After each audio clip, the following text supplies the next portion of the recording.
Hi, it's December 6th, 2021.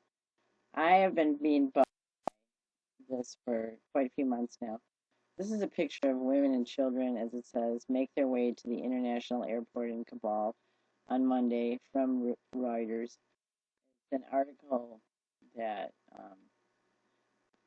no guarantee for our security. Afghan women fear the worst under Taliban. It comes out in Financial Times, and it is written by this person who I'm not going to try to pronounce the name because I'm not going to say it right.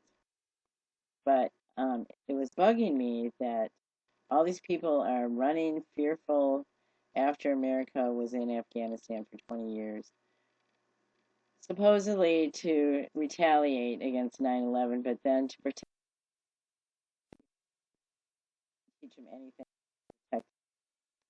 And I feel like if we really wanted to teach women how to protect themselves, we would be teaching them. And so I came up with, oops, um, I want to show you something that I found. Um, oh, what's my computer doing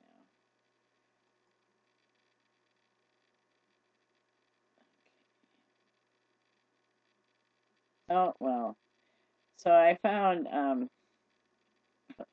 9 female warriors who made their mark on history. Now, this is only a few, and this is by Christy Pincaro in 2017. So she lists these 9 different women in history, and starts out saying they were mothers, sisters, daughters, and wives, but all of these women were warriors. All across time and all around the globe, they brandished swords, guns, fought battles, and faced off with royalty.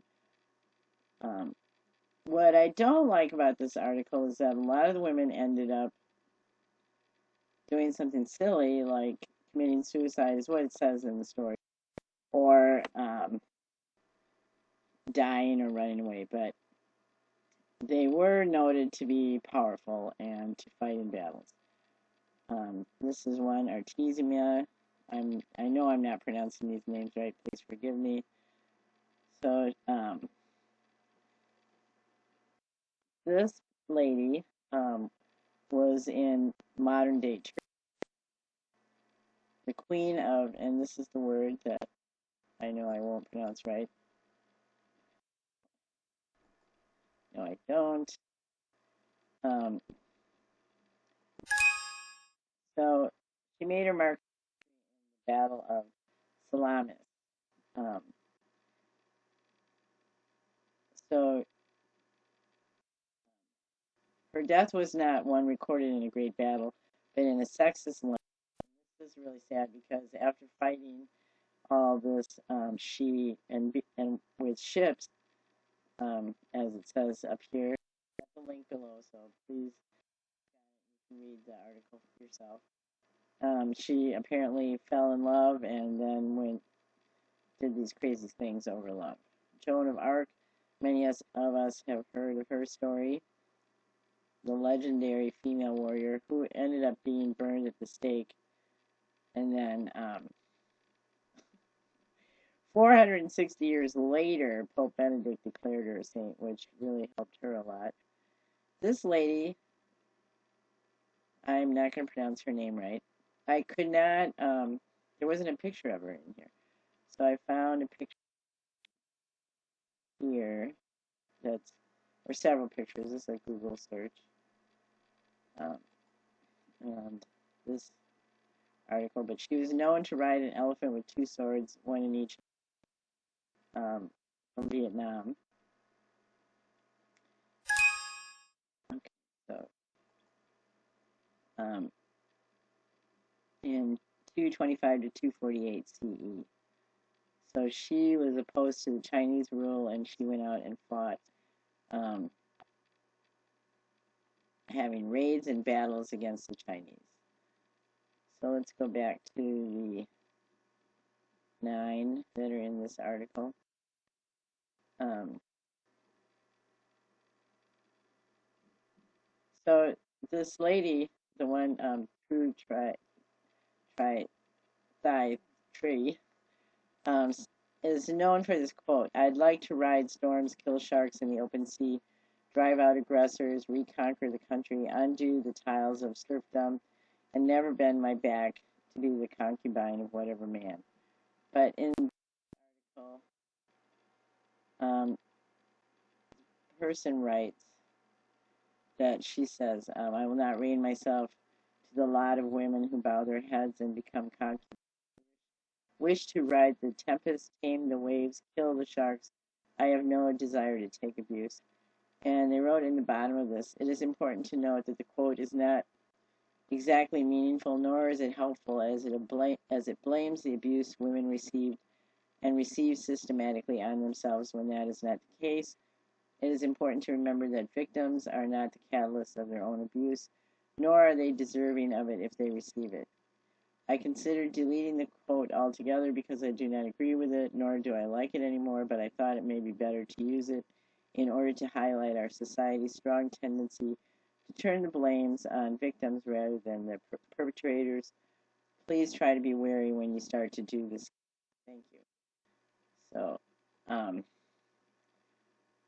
this lady here, which I cannot pronounce her name right, I'm just pointing it out.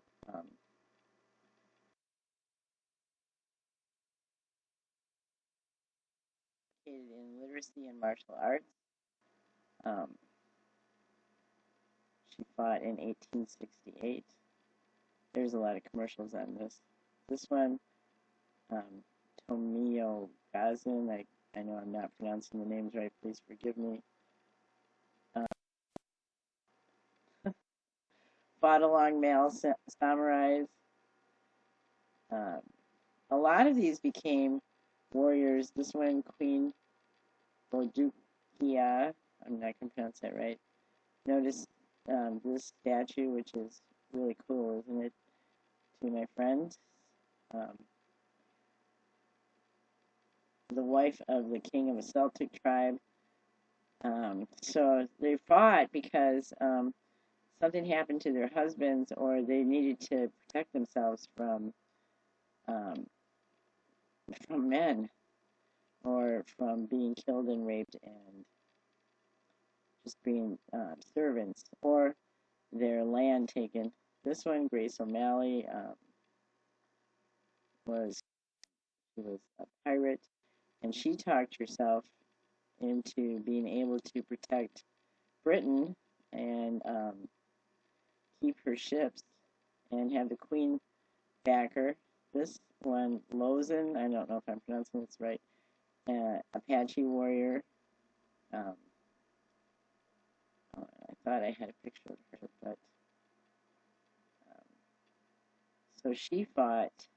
Um, and here's this one part. So she took pity on the women and children during a raid against the white people, and led them across to safety. Um, this one, Zenzobi, I'm sorry, I'm really bad at pronouncing things. I like these kind of pictures. I think that's really pretty too. So she was battling the advances of Rome, um, and then that's it with the 9. But so I was looking at how do people themselves, and I found this video, which I have the link below, where Japanese women are practicing. This is a weapon that is long, like a rod with a like bent curve on the end of it. And this video comes from this person who says it's a clip from The Art of Killing, 1978. So I looked that up, and the link for this is below. And if you're interested in this kind of stuff, I would highly recommend watching it, because this is quite an amazing documentary. This is only a little piece of it. It's an hour and a half, which you have an hour and a half. this is the YouTube channel that it's on, but the link's below. But they show a lot of fighting, including the women that were fighting, the Japanese women, these martial arts. And they show that the common man was needed protection against the samurai with swords, and so they show a lot of different weapons. A piece of deer skin with two wooden handles, and they show them practicing and fighting. But a lot of their fighting techniques are spirituality and being centered and using your mind to improve your fighting. There's a woman. To improve your fighting and your livelihood. So one of the reasons why I feel this way too is because women, this is from the Washington Post, UN finds the deadliest place for women is their home. This was written in 2018, so of course it's old. But last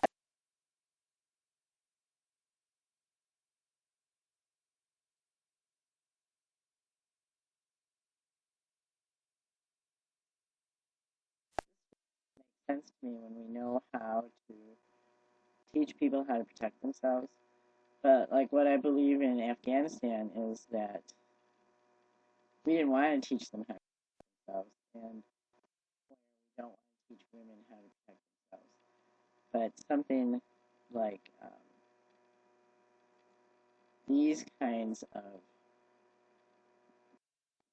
martial arts kinds of tools could give everybody a better chance, no matter where you are. If you're in a movie theater and somebody attacks you, if you're walking home in your house and your lover decides to try to attack you, even children should know these things, because there are children that are killed by family members.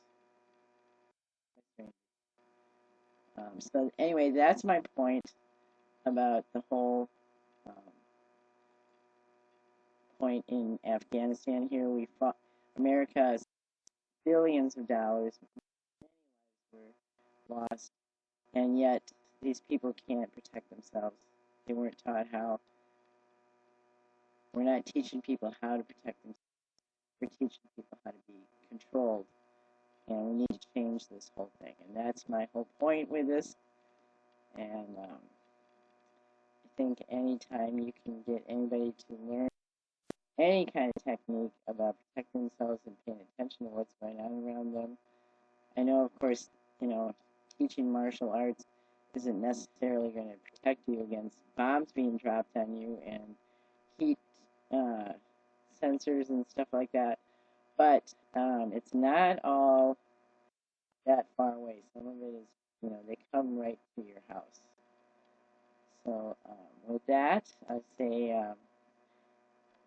let's help each other be empowered, and I'm grateful for you, and I'm here at your